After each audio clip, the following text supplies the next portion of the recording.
Oke, jadi saat ini gue bersama dengan seorang musisi legendaris. Yang nggak di-follow. Baru mulai udah langsung begitu.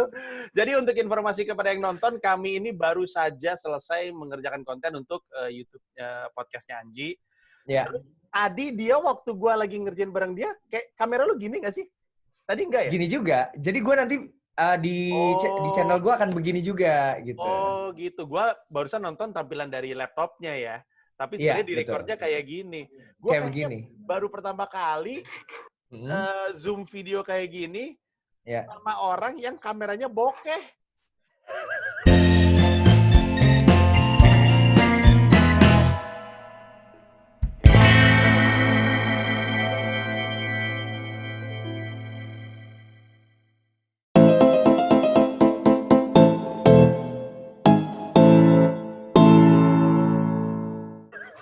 Gue merasa harus lebih bagus, Nji, dari siapapun. Sedap. Gokil. Respect sekali, anjir, respect sekali. Aduh. Gue dibully nanti tuh kalau kayak gitu. Enggak, tapi pertanyaan gue tuh kenapa gue nggak follow elu? Itu misteri buat gue sendiri. Gak apa-apa sih, Nji. Gak apa-apa sebenarnya. Iya. Tapi soalnya gini, gue yakin walaupun lo nggak follow gue atau nggak follow beberapa temen lo gitu, tapi lo pasti mengamati si pergerakan gitu. Oh Sampai lo, iya. iya kan, pasti mengamati. Kan kadang-kadang kita juga tidak harus follow seseorang untuk tahu apa yang dia lakukan atau apa yang dia perbuat dalam pekerjaannya dan lain-lain ya. Betul. Nah, salah satu bentuk pengamatan gue, tapi gue lupa nih persisnya nih sebenarnya lu ngomong ini di mana. Mungkin di punyanya Dedi ya. Tapi lu pernah, enggak, video lu sendiri kalau gue nggak salah. Kayaknya video YouTube lu sendiri. Oke. Lu sempat ngomong gini kalau nggak salah. Lu bilang lu pengen apa kayak berhenti dari YouTube atau lu pengen ninggalin YouTube lu sementara karena lu sebel sama komentar penonton lu yang minta-minta. Terus lu ngomongin soal Bang, bikin dong konten yang kayak gini, Bang. Bener nggak? Lu pernah bikin kayak gitu? Iya. Demanding ya. Iya, kurang lebihnya apa sih? Gue lupa ingat, tapi kurang lebihnya apa? Video iya, itu. sebenarnya ada beberapa hal sih di video itu. Jadi gue bilang, orang kan, gue tuh punya satu konten yang populer gitu. Sidak, dan itu original gue buat. Sidak tuh, jadi ada orang lagi nyanyiin lagu gue datengin, terus gue nyanyi bareng gitu. Wah, pecah tuh pasti di sana gitu. Nah, itu orang suka banget, sampai penontonnya ada yang sampai 21 juta gitu konten What? itu. Video 21 YouTube? juta. Iya. Yang Sidak itu 21 juta, crazy. Iya. Waktu video gue nyentuh 1 juta, gue syukuran loh. Itu baru 1 juta. Ini 21 juta. Oke, terus. Iya, pokoknya kalau Sidak itu pasti lebih dari 1 juta penontonnya. Tapi orang jadi selalu minta itu. Dan gue bilang, gue nggak harus selalu bikin konten kayak begitu. Karena gue juga ada konten edukasi, ada konten ngebahas soal copyright musik, dan gue juga ada konten gibah gitu. Cuma belum gibahin Panji aja. Jadi jangan terlalu menuntut gue. Jadi gue jadi bikin kontennya tuh karena disuruh orang gitu. Padahal bikin konten Sidak tuh nggak gampang. Gue mesti nunggu berjam-jam loh. Nunggu seorang musisi. Belum risetnya di mana ya. Bikin ada orang-orang yang bawain lagu-lagu cover kayak gitu. Dan secara live kayak gitu. Terus itu satu hal sih. Tapi gue rehat dari YouTube bukan karena itu juga sih, Ji. Ada beberapa hal lah. Salah satunya karena gue ngerasa gue lagi nggak suka waktu itu sama ekosistem YouTube. Nah, menarik sekali. Jadi tadinya anak dari pertanyaan itu adalah, itu lu tuh sebenarnya cuma nakutin supaya perilaku subscriber lu berubah atau bentuk dari edukasi, atau lu emang beneran terganggu dengan pendapat mereka. Tapi kalau dari omongan lu, sebenarnya itu salah satu alasan, tapi lu sebenarnya punya alasan-alasan lain. Iya, itu salah satu alasan, dan itu juga gue pengen mengedukasi, walaupun setelah gue posting itu di community channel gue, di Dunia Manji, itu juga jadi kayak wah lu dasar lu nggak, karena jadi gue screenshot kan beberapa komentar-komentar itu kan yang meminta gue bikin konten Sidak terus kan. Nah itu gue dislike. Jadi gue dislike terus gue screen capture, harusnya gue likes dulu kayak gitu. Nah akhirnya orang-orang justru mempermasalahkan itunya, jadi bukan inti masalahnya. Jadi kayak lu dislike ya, orang komentar biarin, kalau mereka memang nonton itu lu gede dari situ ya, biasalah akhirnya kayak begitu. Nah tapi gue rehat dari YouTube nih misalnya kemarin itu karena memang gue lagi nggak suka aja sih gitu. Wajar lah, orang kalau lagi nggak suka main ke satu tempat ya, kalau dia nggak main ke situ lagi dulu untuk beberapa waktu lamanya nggak apa-apa kan gitu. Iya. Ini apakah itu yang terjadi sama lo itu masuk kategori burnout? Karena YouTuber burnout itu kayaknya real deh. Gue mulai mantau di Amerika Serikat, YouTuber burnout itu banyak sekali. Burnout dalam arti kata kelelahan luar biasa, bahkan sampai ke level depresi atas pekerjaannya dia ya, menjadi seorang YouTuber, sehingga benar-benar hilang. Gue ada satu YouTuber yang gue suka, tidak gue subscribe, tapi gue rajin nonton videonya. Itu YouTuber reviewer gadget. Terus tiba-tiba dia hilang benar-benar, nggak ada informasi, nggak bilang dulu gue mau istirahat, nggak bilang, hilang aja. Sampai gue bilang, ini orang kenapa ya? Karena dia orang di luar negeri kan, jadi gue nggak tahu. Kalau dia orang Indonesia, mungkin gue masih bisa dengar kabarnya. Gue bilang, ternyata dia tiba-tiba setelah kayaknya hampir 1 tahun, atau mungkin 1 tahun lebih, dia muncul, terus dia cerita, sorry ya, gue mengalami burnout, dia bilang kayak gitu. Gue mengalami kelelahan yang luar biasa, dan banyak dari hidup gue mesti gue rapihin. Nah, apakah yang terjadi sama lu itu masuk kategori burnout, atau tidak? Kalau tidak, apa yang terjadi sama lu? Dan setelah itu, gue pengen lanjutin, menurut lu di Indonesia, YouTuber burnout itu real atau enggak gitu? Di Indonesia real. Di Indonesia real. Banyak yang mengalami itu. Ada beberapa musisi cover misalnya. Musisi cover yang dia begitu tiba-tiba sampai dapat jutaan karena memang covernya bagus dan orang jadi banyak demand ke dia gitu. Banyak meminta sama dia, dan akhirnya gue lihat dia kelelahan dan akhirnya bahkan dia tutup channelnya. Terus ada yang diklaim nggak siap sama masalah copyright gitu. Diklaim sama ini, klaim sama itu, mungkin dia agak-agak pusing, akhirnya dia ilangin konten-kontennya, bahkan sampai tutup channel gitu. Dan itu terjadi, tapi itu tidak terjadi sama gue sebenarnya, cuma gue lagi bukan lelah sih, gue lagi nggak suka aja sih kemarin, lagi belajar untuk menerima keadaan bahwa YouTube sekarang berbeda aja sama waktu pertama kali gue masuk, lagi gue seru-serunya main gitu. Kan gue salah satu artis mainstream yang akhirnya terjun ke YouTube kan. Betul. Selain Dedi gitu. Kayaknya lu musisi pertama deh. Iya nggak? Iya. yang maksudnya ngejadiin YouTube bukan cuma sarana atau platform untuk naro ini ya, musik gue gitu. Tapi maksudnya pemikiran gue juga, terus edukasi dan lain-lain tuh kayaknya memang gue sih yang musisi yang jadi YouTuber. Itu yang pertama. Ya sebenarnya sama Endang Sukamti sih, sama Erik sih. Tapi kan kalau gue dari mainstream nih gitu. Nah, gue kemarin ngelihat keadaannya lagi nggak menyenangkan aja buat gue ketika banyak teman-teman artis yang masuk sih sebenarnya. Banyak teman-teman artis masuk ke YouTube gitu, dan memang akhirnya berbeda, culture-nya tuh jadi berubah gitu. Ya gue ngerasa lagi nggak cocok aja. Tapi kan teman-teman artis itu juga teman-teman gue juga kenal. Jadi daripada gue misu-misu nggak jelas, mendingan ya udah gue out dulu aja. Sama kayak dulu di Facebook juga gue keluar 2 tahun. Twitter gue istirahat 1 tahun lebih gitu, gara-gara waktu itu politik. Tapi ya toh main-main lagi gitu. Gue waktu itu cuma minta izin di YouTube, gue mau cabut dulu sebulan gitu. Gitu doang sih. Iya kan sebenarnya sosmed tuh selalu ngalamin siklus seperti itu kalau kita pikir-pikir ya. Pasti. Biasanya adaptor pertama dari sebuah sosmed biasanya tuh alay-alaynya. Jadi orang yang menggunakan platform sosmed itu rada ngalay lah. Tiba-tiba orang dalam tanda kutip nih, moga-moga orang nggak salah nangkap ucapan gue ya, tapi terus lama-lama orang-orang asiknya pada masuk, terus platform itu jadi asik untuk sekian waktu. Terus tiba-tiba lebih banyak lagi orang masuk, terus jadi lebih crowded gitu, jadi lebih melelahkan. Dan itu terjadi di Facebook. Kalau misalkan lu ingat, waktu awal-awal Facebook bahagia banget. Enak Iya, banget dulu iya, Facebook iya, awal-awal. iya, iya. Terus udah gitu sempat Twitter asik banget awal-awal. Twitter sampai tahun 2012 lah asik. Betul. Tiba-tiba makin banyak orang ngeliat itu jadi sebuah wadah untuk banyak hal. Akhirnya tiba-tiba, wah bertubi-tubi tuh pada masuk. Akhirnya mulai tuh omongan di Twitter tuh. Ah, Twitter udah mulai nggak asik. Dan karena gue sempat ngobrol sama orang Twitter juga, Twitter tuh sempat stagnan. Jadi sempat nggak Oh iya, bertumbuh.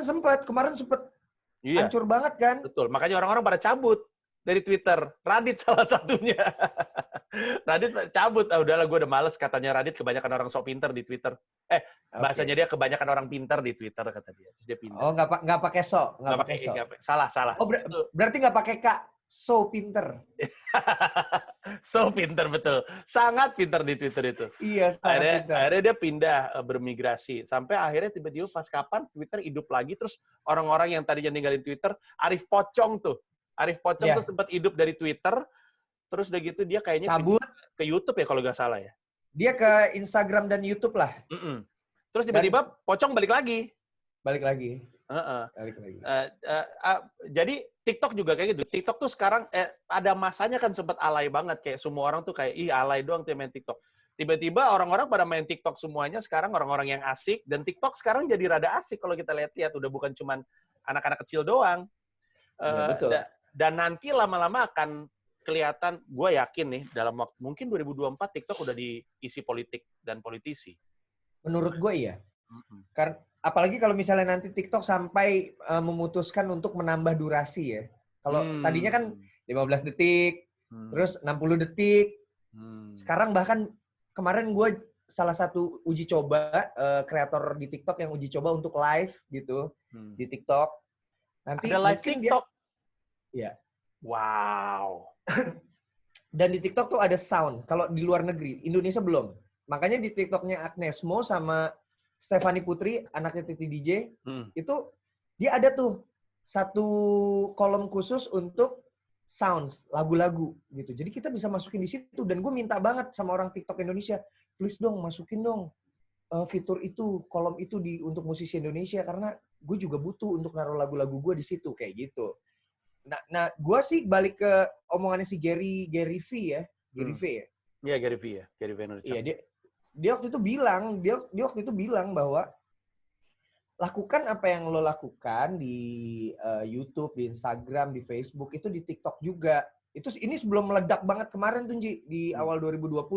Gue dengerin omongan dia karena menurut dia dulu Instagram itu cuma sarana berbagi foto-foto instan gitu. Terusnya di Facebook itu untuk pertemanan doang. Tapi akhirnya sekarang udah meluas jadi sebuah platform untuk jualan, untuk apapun gitu. TikTok mungkin akan jadi seperti itu gitu. Dan sekarang brand-brand yang built-in di gue kebanyakan mintanya TikTok. Wow. Di TikTok lu punya berapa followers? 805 ribu. 805 ribu. Gila, manusia gila. Gila. Oke. Gue salah satu pioneer sih di TikTok lagi-lagi gitu. Iya. Gue nanti akan mengarah ke sana. Gue akan ngomongin kenapa lu cepat sekali beradaptasi ya. Maksud gue manusia ini mesti diamati juga cara pikirnya. Tapi tarik mundur dari situ, artinya kalau kita tahu semua platform sosmed akan melewati siklus seperti itu, jadi sebenarnya lu udah tahu YouTube akan jadi kayak gitu sebelumnya. Akan jadi nggak asik. Lu udah ngelihat itu akan terjadi. Udah ngelihat. Cuma tinggal kapan bisa menerimanya. Dan waktu itu juga kan udah banyak YouTuber lama yang bukan dari kalangan artis ya, yang udah ngomongin bahwa nih YouTube akan jadi seperti ini nih. Salah satunya adalah si Easy, itu si channelnya WTF Indonesia deh. Oh, gue tahu itu. Gue tahu. VNGNC. Gue suka karya dia, tapi dia kayaknya benci banget sih sama gue. Sama kayak gue. Kalau gue malah pernah ada polaritas sama dia. Oh ya? Oh pernah, ada beberapa konten bener-bener kita sampai akhirnya gue ya gitulah berantem digital. Tapi sekarang udah oke, maksudnya udah temenan? Belum ketemu juga gue di dunia nyata, belum pernah ketemu. Izzy ngomong apa sama lu?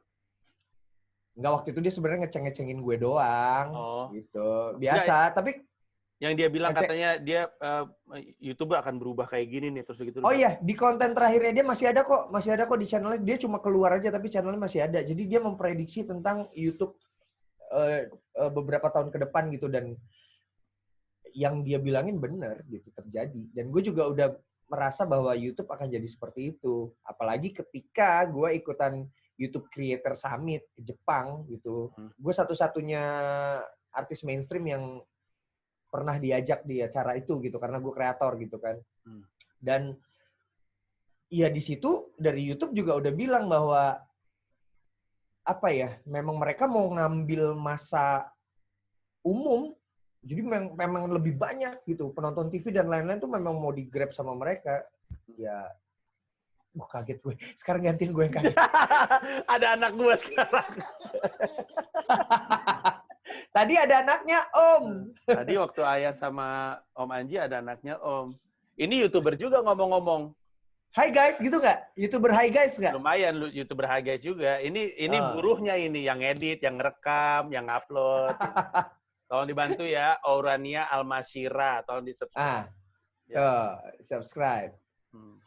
Thank you, Shira. Ayo boleh terusin nggak? Yeah. Yeah, thank you. I just made a new character. Awesome. Thank you. Sampai mana tadi, Gonji?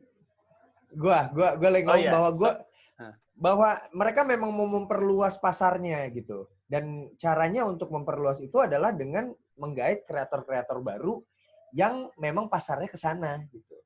Jadi sebenarnya pasar TV itu lagi banyak diambil sih secara sadar tidak sadar. Dan gue tahu keresahan lu ini udah pernah lu ungkap di YouTube? Beberapa kali. Makanya gue juga sering diupdate sama tim YouTube. Tapi kan gini Anji, menurut gue ya, tim YouTube yang di Indonesia itu memang sangat care sama kreatornya. Tapi kan tetap aja suara atau keputusan itu kan bukan dari mereka. Atau kalau misalnya kita mau pakai teori konspirasi, jangan-jangan mereka memang diminta untuk ya udah lu baik-baikin ya, tapi tetapnya secara sistem besarnya sih, alah udah kita yang butuh traffic gitu. Mungkin aja. Iya, sangat mungkin. Lu lagi ngomongin soal keresahan lu akan kolam yang rada nggak enak, terus YouTube merasa nanti kita bantu untuk kolamnya jadi enak, tapi sebenarnya diam-diam mereka diuntungkan juga dengan kolam yang nggak enak itu. Ya pastilah diuntungkan lah. Ya sama pasti kayak diuntungkan. Twitter kan juga gitu. Mereka sebenarnya diuntungkan dengan pertarungan orang-orang berantem gara-gara politik kan. Kita capek berantem. Tapi gila. Secara traffic asli jumlah tweet yang terproduksi pada masa politik itu luar biasa berlipat-lipat. Jadi ya emang kolamnya nggak enak, tapi ya KPI-nya mereka kan ada sendiri. Iya. YouTube juga secara platform mereka diuntungkan. Ya. Nah, udah pasti lah. Kayaknya nih keresahan subscriber gua itu muncul karena mungkin ya bisa jadi pernyataan lu juga. Jadi gua tuh berkali-kali ditanya sama orang. Ada pertanyaannya muncul di YouTube, tapi pertanyaan masuk juga ke Instagram, walaupun tematiknya tentang YouTube. Dia tuh ngomongin soal apa pendapat gue soal YouTuber artis yang mematikan YouTuber bermutu. Oke. Terus gue sempat bikin video kontennya sekali. Tapi pas gue bikin video kontennya sekali, terus ada lagi yang DM gue di Instagram, terus dia berargumen lagi. Sampai gue meracau lagi soal YouTube jam 3 pagi. Tapi gue juga tidak suka sih sama video itu, karena gue tampak ngantuk. Ngomong gue beler gitu. Tapi ada anggapan bahwa kehadiran YouTuber artis ini mematikan YouTuber bermutu. Di gue ngerasanya. Tolong dikoreksi kalau salah karena Anda itu adalah senior. Gue ngerasanya harusnya tuh dua-duanya tuh punya pangsanya masing-masing. Kalau misalnya argumennya adalah karena algoritma YouTube, terus kayak capek dong kita algoritma YouTube kita mesti kejar untuk supaya kita bisa kayak gitu. Ini kan sebenarnya kan keresahan yang sama kayak gue mungkin bukan orang yang tepat ya, tapi kayak di musik gitu. Orang sempat bilang, capek nonton dahsyat, capek nonton inbox, musiknya gitu-gitu aja. Ya kan pilihan lu mau nonton yang mana. Lu kan bisa aja nonton yang lain. Sama kayak film, capek film Indonesia, semuanya tentang jorok-jorok, tentang payudara-payudara. Lah ini ada film bagus, lu kagak tonton juga gitu. YouTube sebenarnya seperti itu. Atau tidak seperti itu dengan algoritma yang berlaku. Sebenarnya gimana sih kehadiran, emang bener ya YouTuber artis ini bikin mati YouTuber bermutu? Ataukah YouTuber bermutu ini yang tidak tahu caranya untuk menyikapi perubahan ini? Ribet ya? Gini sih sebenarnya sebenarnya pasarnya kan tetap, Ji. Untuk YouTuber, gue nggak bilang YouTuber bermutu ya, gue YouTuber non-artis lah ya bilangnya. Oke. Iya kan? YouTuber non-artis gitu, yang memang YouTuber gitu. Itu sebenarnya kan punya pasar nih, katakanlah 1 juta orang gitu. Nah, ketika YouTuber artis ini masuk, sebenarnya nggak ngeganggu pasar ini sih, Jim, menurut gue.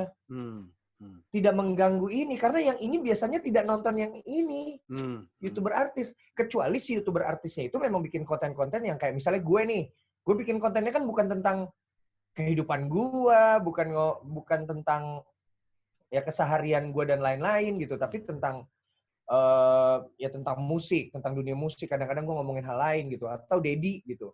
Jadi mungkin aja penonton YouTube lama, oke gue nyebutnya penonton YouTube lama dan penonton YouTube baru gitu ya. Mungkin aja penonton YouTube lama nontonin gue atau Dedi misalnya. Tapi pasti tidak akan nontonin yang menurut mereka, enggak nih yang kayak gini gue nggak suka tonton nih gitu. Cuma datang puluhan juta penonton baru yang dari penonton TV yang baru mulai yang kenalnya siapa sih? Ruben, kenalnya Uya gitu, kenal Baim gitu. Walaupun ya akhirnya sebenarnya penonton yang ini nggak terganggu nih, penonton dari YouTuber lama nggak terganggu, cuma jadi banyak jumlah penonton baru. Akhirnya yang ini seperti tidak terlihat, itu satu. Terus yang kedua adalah penonton ini karena udah ngerasa trending YouTube udah nggak asik, terus udah nggak keren YouTube, akhirnya mereka justru jadi keluar. Nah, jadi penonton dari YouTuber lama itu jadi berkurang. Gitu. Kalau yang sini nggak nonton YouTuber lama. Karena mereka taunya ya YouTuber artis gitu. Sebenarnya cuma ini pindah platform. Nah, permasalahannya lagi adalah algoritma. Nah, algoritma itu ya mau nggak mau memang akhirnya membantu YouTuber dengan konten yang banyak ditonton gitu. Semakin banyak ditonton, semakin banyak nongol di mana-mana gitu. Dan ya itu terbantu. Gue juga pernah nulis keresahan gue tentang itu. Cuma ya itu sistemnya YouTube, gimana dong? Gue pikir algoritma itu video yang direkomendasi ke kita datang dari pola kita nonton YouTube. Ternyata nggak serta-merta gitu ya? Ada juga. Atau video yang pernah misalnya lo tonton walaupun lo nggak suka, apaan sih ini Panji gitu. Ngomongin apa sih? Lo nge-dislike aja tuh video. Itu udah jadi satu catatan kan? I see. Gitu. Atau orang yang lo subscribe, nontonnya apa, itu juga bisa nongol gitu. I see. Oh, gue ngerti. Jadi, ini juga yang sempat jadi masalah di Twitter. Di Twitter itu ada namanya bubble bias. Jadi, kita itu hanya ngeliat berita-berita atau tweet-tweet yang pernah kita kasih reaksi. Nah, yang jadi masalah adalah reaksi kita selalu diberikan kepada berita atau konten atau tweet yang datang dari 2 kutub. Jadi kita nggak ngelihat yang di tengah. Kita antara nge-retweet yang kita suka atau memaki-maki yang paling kita tidak suka.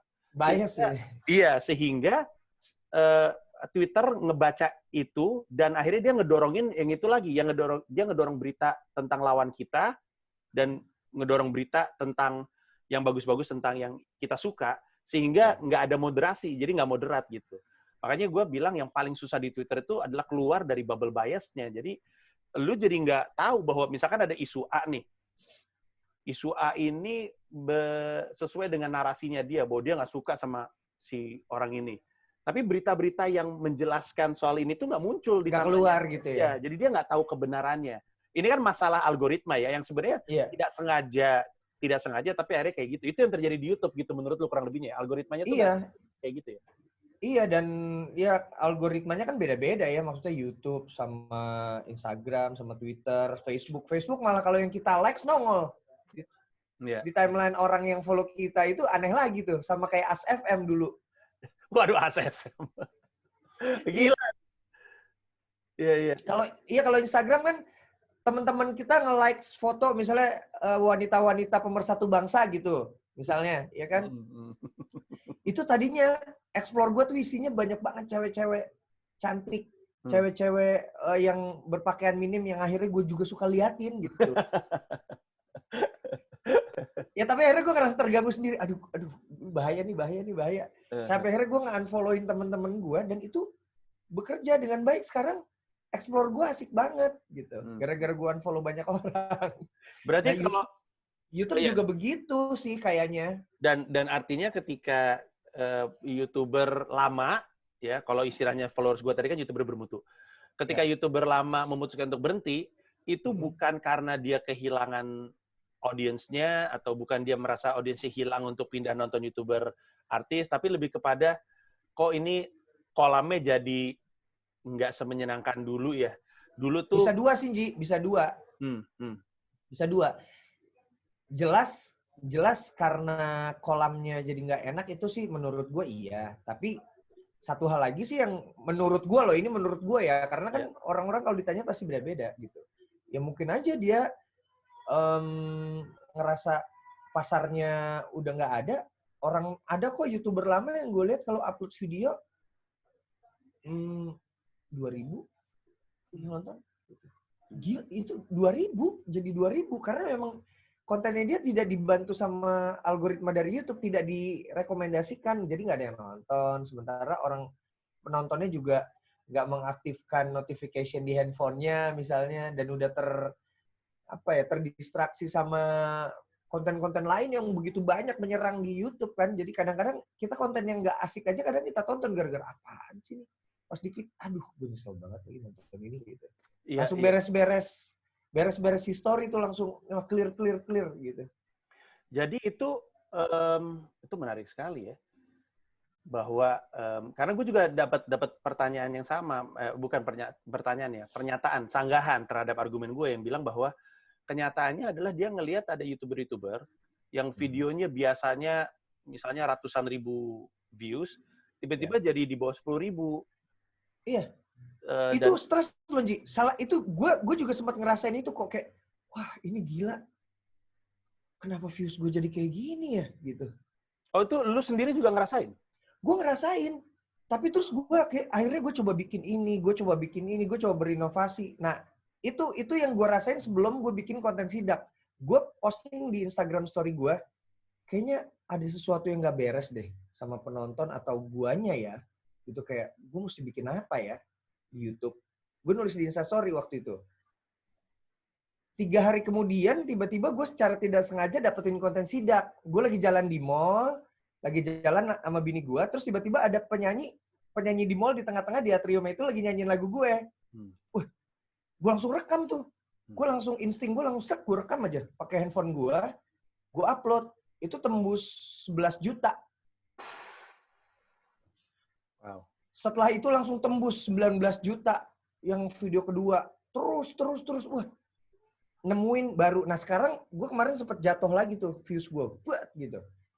Terus gue diam dulu. Terus gue coba berinovasi lagi, bikin konten panggung dadakan. Gue tiba-tiba datang ke satu tempat, gue manggung aja gitu. Secara gratis. Dan orang kaget, tuh ada Anji gitu. Dan itu mengangkat lagi. Algoritmanya jadi bagus lagi. Kayak gitu-gitu sih. Jadi ya jumlah likes, jumlah views itu berpengaruh sih. Iya. Gue rasa makin kerasa pengaruhnya jumlah views, jumlah likes, terutama sama orang-orang yang memang bisa dibilang menyebut dirinya sebagai YouTuber untuk profesi gitu. Profesi, kalau kayak kita kan sebagai medium, tapi ada duitnya lumayan lah, bonus gitu. Iya. Tapi bukan sebagai mata pencarian. Betul. Tapi untuk orang-orang yang memang mata pencariannya YouTube, ini keresahan akut. Wah, ini resah. Gue kan punya banyak teman kreator ya, YouTuber yang beneran YouTuber doang gitu. Dan mereka kayak, wah ini gimana Ji ya?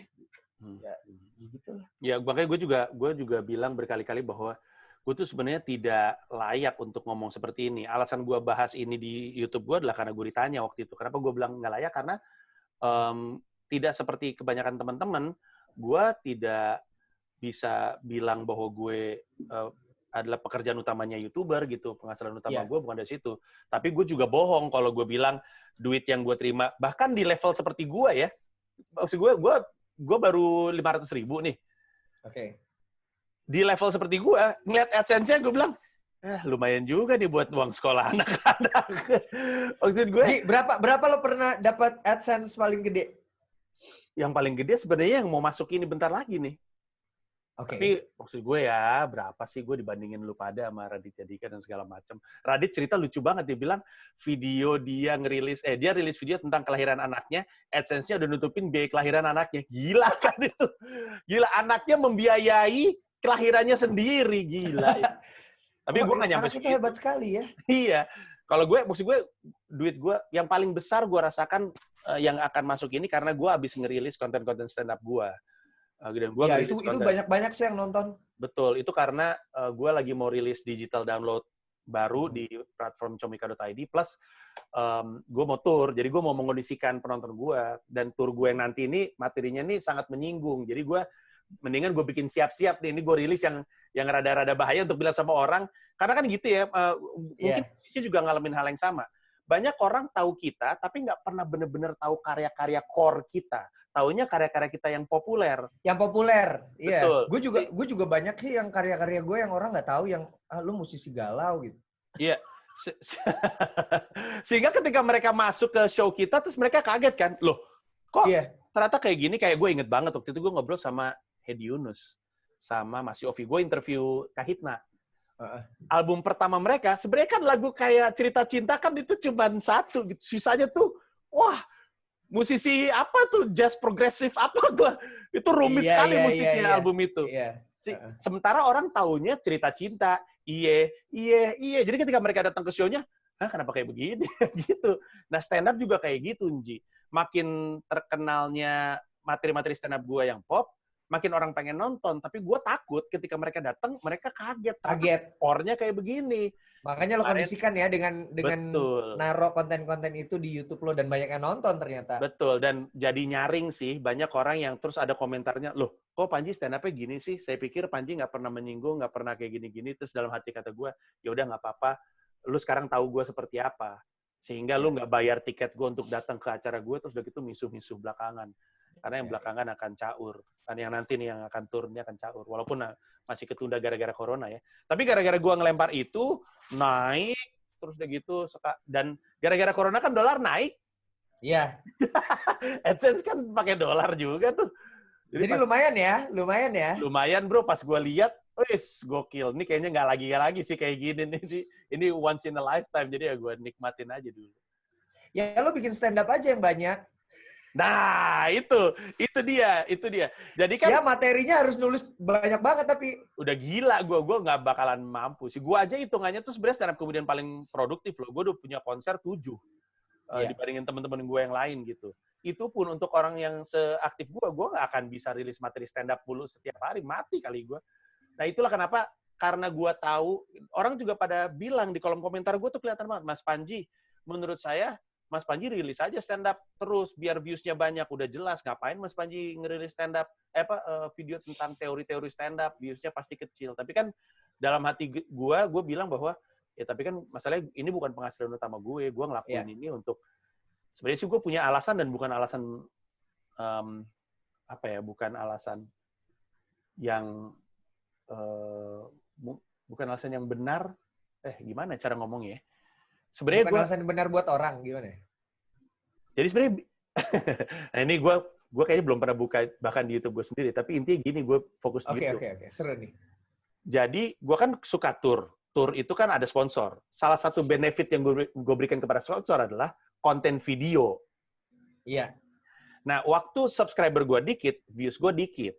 Jadi kalau misalkan gue bikin sponsorship, misalnya aja ya, kita sebut angka tolol, 100 juta, untuk nutupin value 100 juta itu, misalnya, gue harus bikin 10 video. Kan gue capek kan?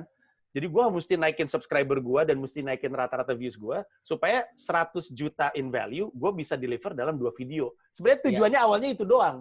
Karena gue, gitu. Iya, gue tuh stand up comedian. Gue tuh nyari duit dari tour, tapi tour butuh sponsor. Dan salah satu benefit sponsorship adalah konten YouTube.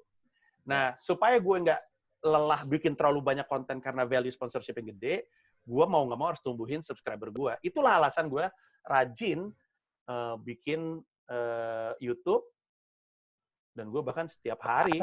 Gue juga salah satu alasannya kayak gitu, Ji. Oh. Visibilitas sih sebenarnya. Gitu, visibilitas kan maksudnya kalau dulu kan kita bergantung kepada musisi ya, gue bicara musisi ya. Dulu bergantung kepada radio, majalah, TV pastinya. Ya ketika nggak dapat tempat di sini, dan ya dulu yang cukup di TV terutama gitu, sebagai media utama konvensional gitu.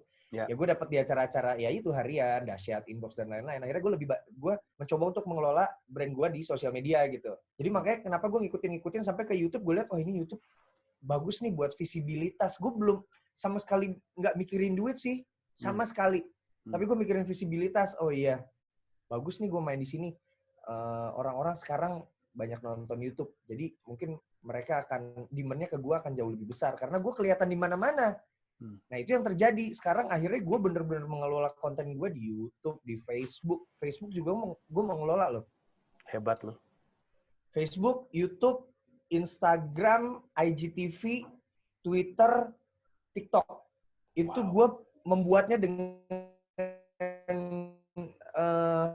dengan konsep yang berbeda loh. Kalau kayak IGTV gue udah pasti portrait gitu. Ya luar biasa. Gue mau masuk ke yang tadi gue bilang gue mau tanya dan akhirnya kayaknya bakal kejadian juga.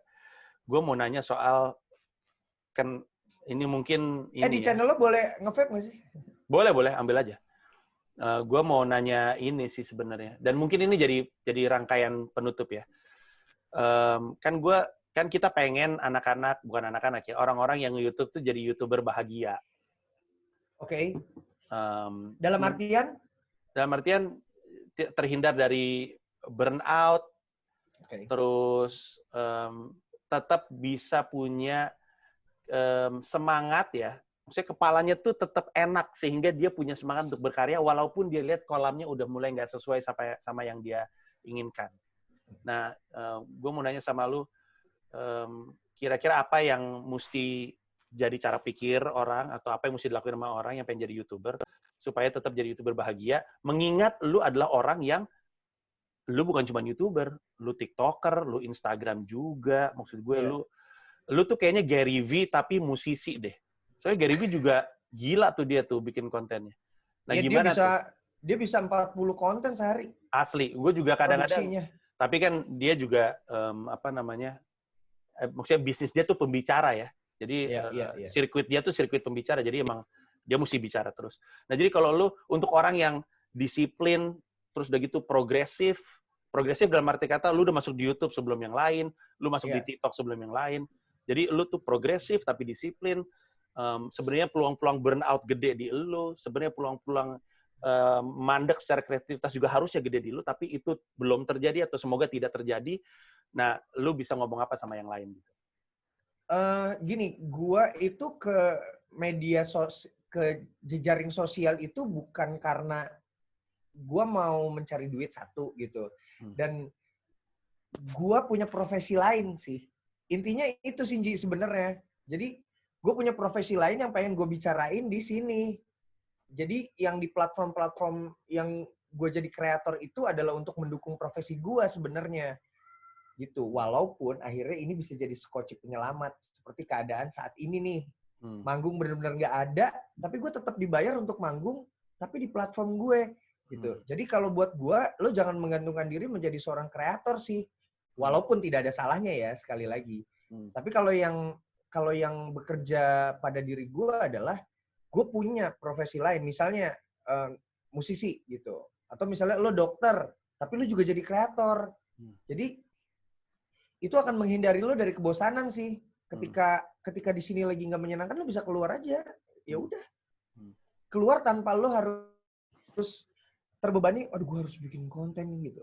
Nah, tapi kalau soal disiplin tadi itu beda masalah lagi. Gue punya tim gitu. Gue memang membayar tim untuk mengerjakan ini karena ya gue bisa ngedit sendiri, gue bikin apa sendiri gitu. Ide sampai hari ini masih gue semua kok. Untuk TikTok gue masih ide ini. Tapi gue punya teman-teman, punya tim yang jadi gini, mereka untuk TikTok gue ada sendiri orangnya gitu. Untuk Instagram sampai saat ini enggak, masih gue sendiri. Untuk YouTube gue ada timnya. Jadi mereka kasih ide ke gue, kadang nggak gue terima sama sekali idenya. Tapi dari ide yang mereka keluarkan merangsang ide baru dari gue. Nah itu biasanya dikerjain. Untuk ngedit, untuk pegang kamera, itu udah orang lain. Jadi gue lebih santai. Itu aja sih mungkin yang menghindari gue dari kejenuhan gitu ya. Ya, oke. Dan itu menarik sekali karena sambil lu ngomong, sambil gue berkaca sama ada lagi sekelompok manusia yang bisa cerita banyak soal cara pikir yang bisa diadaptasi sama YouTuber, itu anak-anak hip hop. Jadi anak-anak hip hop gue selalu bilang, kalau lu ngeliat rapper yang masih nge-rap sampai sekarang, itu gue yakin bukan karena uangnya, tapi karena dia cinta apa yang dia lakukan. Karena untuk banyak rapper nggak ada duit ya, bro. Asli deh. Beneran rapper di Indonesia itu masih nge-rap karena cinta. Dan Iya ya, duitnya susah ya kalau rapper bro. ya. Susah, bro. Panji lah misalnya. Kalau saya kan karena nge-rapnya seadanya skillnya. Tolong jangan dibandingin. Tapi rapper tuh sekarang udah mulai kayak gini. Nah, ngomong-ngomong rap, di salah satu lagu rap gue ada kalimat kayak gini. Aku bekerja untuk membiayai karyaku, tak ada yang salah dengan itu. Kelak karyaku yang akan balik membiayaiku, itulah ganjaran akan keyakinanku. Jadi ada banyak rapper tuh yang udah mulai, oke, ini karya, ini kerja, supaya gue nggak stres di bidang karya, ya udah gue kerja. Dan kerjanya itu masih ada satu urusannya. Misalnya ada banyak rapper yang kerjanya bikin jingle, rap untuk kebutuhan lagu. Ada rapper yang juga nggak ada urusannya. Gue punya teman rapper yang udah lama banget di industri, punya bisnis burger. Enak lagi burgernya. Ada rapper yang jadi public enemy, Yang Lex. Ya Allah, kenapa jadi Yang Lex disebut-sebut? Tapi gue kenal baik sama Yang Lex, jadi gue enak aja nyebutinnya. Iya, gue sama Lex juga temenan, jadi santai gue. Dan tanpa orang ketahui ya, Lex itu sebenarnya dia pinter banget. Bukan cuma itu, sangat terbuka di celah-celah. Maksud gue, gue pernah satu grup WhatsApp abis tuh saling celah-celah dan dia santai aja, dia orangnya bisa menertawakan diri sendiri. Tapi maksud gue, anak-anak hip hop Indo, anak-anak rapper tuh udah nunjukin bahwa kalau lu ngelihat kolam lu, karena rapper nih kalau misalkan, aduh gue pengen hidup dari rap, tapi masa rap yang laku kayak begini, masa gue harus kayak gitu? Itu rapper Indonesia udah lewat tuh masa-masa itu, sehingga rapper Indonesia tahu, oh ya, gue akan. Kalau masih tetap nge-rap ya karena hobi gitu ya. Iya, dan untuk menutupi dapur, dia ada kerjaannya supaya dia nggak mesti kompromi di sisi musik rap. Itulah kurang lebihnya. Jadi cuma bedanya dengan industri kreator itu ya, kreator itu ternyata juga bisa menghasilkan dan banyak menghasilkannya. Iya, betul. Yang gue sekarang lebih nyantai menghadapi COVID karena itu sih sebenarnya. Iya, gue juga setuju. Di antara banyak orang yang terdampak, kayaknya YouTuber ya, terutama YouTuber berpenghasilan, kayaknya sih tidak terlalu ya. Kreator lah ya. Kreator. Ya betul. Karena Instagram juga. Gue ngelihat, gue buka Instagram, anjir ini paid promote banyak banget nih. Gue lihat teman-teman gue ngelakuin ini, gila nih. Duit nggak berhenti ngalir, cuman pindah aliran aja kelihatannya ya. Pindah tempat aja gitu. Nah kan enak banget kalau kita udah punya tempat-tempat itu. Ya, betul. Ya, semua. Jadi kalau kayak gue, temen gue, dia tuh mengibaratkannya punya skoci, banyak skoci lah gitu. Jadi ketika ini tenggelam, ya ini bisa jalan gitu. Dan terus ciptakan skoci baru. Ya, good point. Oke, kalau begitu. Anji, terima kasih banyak. Mohon maaf memakan waktu Anda terlalu lama. Ya, anak gue yang marah nih, dia mau jalan-jalan ke kebun. Iya. Silakan berjalan-jalan dengan kebun. Terima kasih banyak. Ya, kita tutup di sini. Moga-moga kita ketemu lagi tapi secara fisik ya. Ya, langsung secara fisik dan pasti ngobrolnya akan lebih enak sih, Ji. Iya. Gue juga setuju. Thank you. Terima kasih banyak, Anji. Bye. Bye.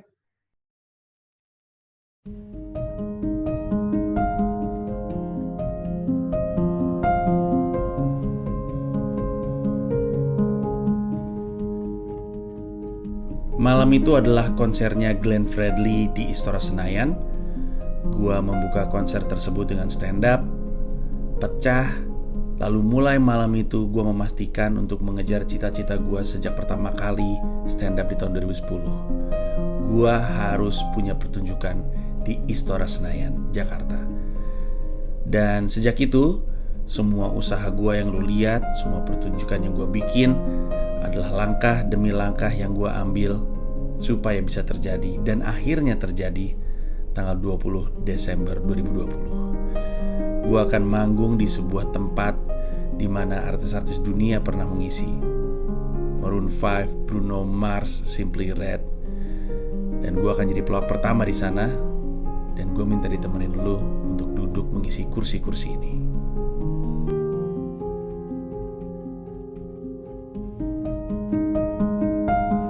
Lu akan duduk di sekitar Istora ini. Semua sisi yang lu bisa lihat akan diisi oleh penonton.